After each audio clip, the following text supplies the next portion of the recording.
Hey, hello everyone, and I am so fired up today, and I am going to give you an awesome value today. My name is Rahul. I'm a high performance coach, founder of Skill School of Performance, creator of Humanize Health Systems. That is one of the most amazing systems where you can optimize your health and well being. So, what I'll do today is going to give you a tutorial video where I'll be sharing with you some flexibility tests and why flexibility is important. See, most of us ignore the stretching, right? And most of us don't feel that stretching is required. Neither we do it before the workout or we do it after the workout. So today I am going to decode few tests. Those are the basic tests which you need to perform to know where you stand right now at present in terms of flexibility. And do you really want to improve that? And if yes, then what impact will it have on your overall well-being and your health? And how important is the range of motion? So let me share the screen and talk to you about that in detail. So as I said, this is a tutorial video and flexibility tests are so important to get started for any structured fitness program. So here we continue with this video. Now, flexibility basics. The one most important question which everyone should ask is, do I really need it? Do I need to be flexible? And yes, let me tell you, flexibility is an important component of physical fitness and has many positive effects on the body. And majority of people ignore flexibility exercises. They do not stretch. And if you do not stretch, your muscles tighten up, you get aches and pains, and you are not free to move. Now, let me take you to the benefits of flexibility and good range of motion. So, you would have fewer injuries. In fact, you would not have any injuries if you are flexible and you have a good range of motion. You will not suffer from any kind of aches and pains. Improved posture and balance. Your posture will get improved. You have better balance. You will walk straight, and you will have freedom to move, and you will also have positive state of mind. Once you do not have aches and pains, when you feel that you are free to move, your state of mind is very positive and you are on top of the world. Then you also have greater strength. If you are more flexible, you have better range of motion because you are able to perform exercises in a better notion, and that gives you more strength. So imagine if you want to lift some weight, and that can be a cup of coffee or a bag of vegetables, you need to have some strength. And if you are flexible enough, your joints will be friendly with you and you will be able to perform better. Now, when you have a better physical performance, it gets improved with the better flexibility, right?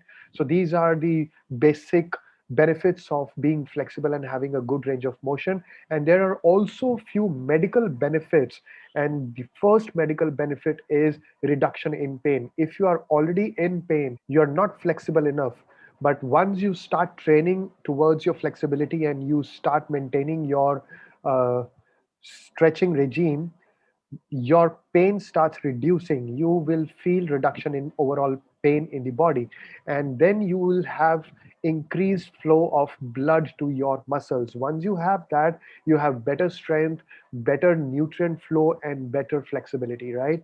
And another third medical benefit is it helps to heal and prevent back pain. So today, back pain is very chronic. In fact, neck pain is also very chronic. We have to work long hours being sedentary in front of computer and laptop, and keep on working from work from home is so common nowadays because of this pandemic. But if we are being flexible, if you are training for being flexible, then we can heal our back pain.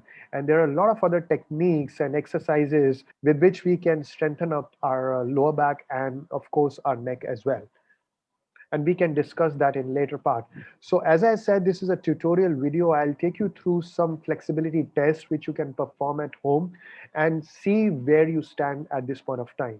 And before coming to that, there are some prerequisites before getting started, and that is you would need a mat and a pen and a notebook to note down the measurements which you need to take while doing a flexibility test. You can also have a camera or your cell phone to shoot your picture and video to know whether you're performing it right or not. And you should have a measuring tape and a scale as well. So once you have all these items, then you can start your flexibility testing. And we will be doing our flexibility testing for our complete body, and we have almost 6 to 7 tests which you can perform and see whether you have a better range of motion or not. Or if you want a better range of motion, then you need to practice and do some work for that, right? So number one test is external rotator cuff. So this is an amazing flexibility test where you need to just stand upright against a wall with your heels and bum, shoulders and head touching the wall. So that has to be in straight line. Then bend one elbow to 90 degree. Just see that this is 90 degrees. So once you bend this elbow to 90 degrees and bring it up to the shoulder height, right? And then you need to keep your shoulder and elbow in contact with the wall while rotating at the shoulder level to lower your palm towards the wall, right? So you can watch this video once again. You are coming down very slowly, and once you are done with that, you will stop at some point. So you need to measure this distance. That is, you need to record the distance from your palm to the wall. So this is the test where you know how flexible your shoulder joint is. This is also called shoulder girdle. So just see the video once again where you are coming down very slowly with the range of motion, and at some point you will stop. This is the flexibility test. You measure this distance between your palm and the wall, and as and when you get flexible enough, this distance becomes lesser. So the lesser this distance is, the more flexible your shoulder is. So this is one test which is called external rotator cuff test, right? Now let us move to the second test, and that is called zipper test. This also is the test which measures the shoulder flexibility, and this has to be performed on both sides one by one. So for that, you need to stand tall facing opposite from your trainer or camera, and you need to lift your arm up to move above your shoulder straight, and then bend your elbow to bring your palm onto the back. So just watch this video once again and you will come to know. So this arm is straight. You have to bend this arm and then bring the other arm and match the palms together, right? Now, when you bring the second hand from below, you need to touch both hands with each other. Now, you need to measure the distance between both hands.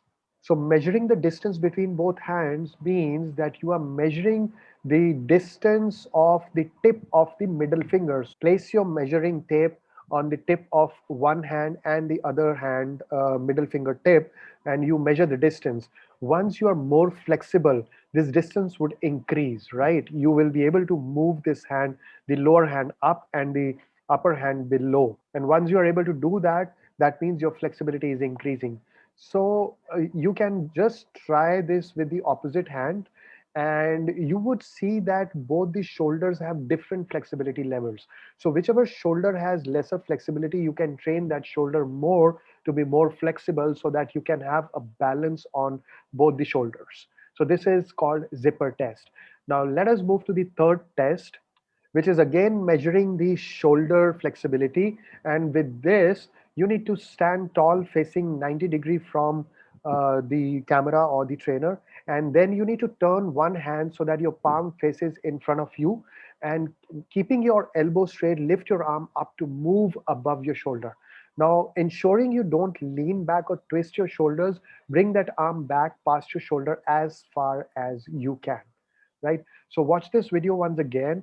So once you do this, you will be able to see that you are able to bring your arm straight above the level of your head, and you can perform this exercise or test for both your arms so that you would know that both your shoulders are flexible at the same level, right? So these are the three tests which are very important to know for the shoulder flexibility. And why three tests? Because all these tests measure different angles of flexibility on the shoulder. Shoulder is a joint which can move in all directions. So we are testing shoulder from different angles so that we can measure that which muscle is most flexible. So the shoulder is comprised of front delts, lateral delts, and rear delts, and the complete shoulder girdle. So we are doing 3 tests to measure all the different angles of shoulder. Now, once you are done with the shoulder test, then let us move to the latissimus dorsi, which is also called the back test, right? Now, for this test, you need to stand upright against a wall with your heels, bum, shoulders, and head touching the wall. And then you need to turn your arms so that your palms are facing the wall, right? Like this. So the palm should be facing the wall. So with elbows straight, lift your arms over your shoulders, bringing the backs of your hand towards the wall, and without allowing your back to arc away from wall, measure the distance between your hands and the wall. So what you can see in this video is uh, there is no gap in the hands, but most of us would have a gap in the hand and the wall. So you need to measure that distance. Now here you can take help of another person to measure the distance between your wall and the hand so that you can do the flexibility test correctly. And once you are once you are able to touch the wall with your hands, that means that you have a good flexibility of the back. So here comes the next test, and that is called quadricep test. This is required to measure the flexibility of the quadricep muscle, which is the front thigh, right? So this is called quadricep. And for this, you need to lie on one side with your head supported in a neutral position, and keeping your knees together, you need to bend the knee of your top leg, and using your corresponding hand, you just need to pull the foot towards your hips. Now you need to record the distance between your heel and your bum. So just watch this video and you'll be able to make it. So what you need to do is hold this feet with one hand, and you need to measure this distance between your heel and your hip. So most of us would not be able to join the heel with the hip, right? So that is the distance you need to measure. Take help of someone to measure that distance if you want to perform and know how flexible and what is the range of motion you have at this point of time. And once you are able to move more closer to your hip, your heel has to move more closer to your hip, your flexibility is increasing, and your quadricep muscle is becoming flexible, and you will be able to move and walk freely. Now the next test which I want to show you is seated hamstring flexibility test, and this is very basic test. We all know how to do it. You just need to sit on a mat on the floor, and with one leg out, you have to keep this leg straight, right? One leg has to be straight and one has to be bent and kept at 90 degrees. And when you do that and come in this position, you just need to lean forward and stretch as far as you can uh, down the outstretched leg. And with the same side hand, you need to just see where you are able to touch your hand. If you're able to touch your hand on the shin bone, then you are not so flexible. If you are able to touch your toe, you are quite flexible. And if you are able to move or bend your head also and bring it towards the knee, then you are very, very flexible. Your hamstring is also flexible and your back is also flexible. That signifies both. So to measure the hamstring flexibility, you don't need have you don't need to bend your back, but you just need to see how far you are able to reach, and you need to bend from your hip. But once you are able to do that and check the flexibility of this, then you can also try and bend your back and see how flexible your back is. So you need to record how far you get in centimeters.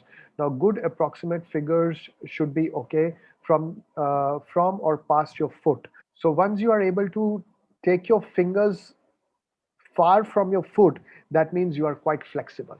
So this is how you measure all the range of motion of your complete body, and you can perform these tests.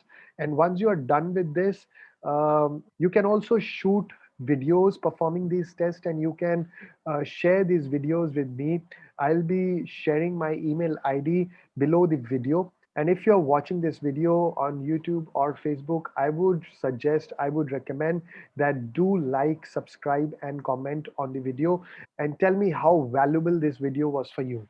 And were you able to perform these tests right? And once you share your video with me, I'll be able to monitor and see whether you are performing these tests right or not. You can also share your measurements which you have taken. Just click the picture of all the measurements you have written down, share those measurements with me, and I'll be more than happy to answer you back. So thank you so much and see you in the next video. Bye bye.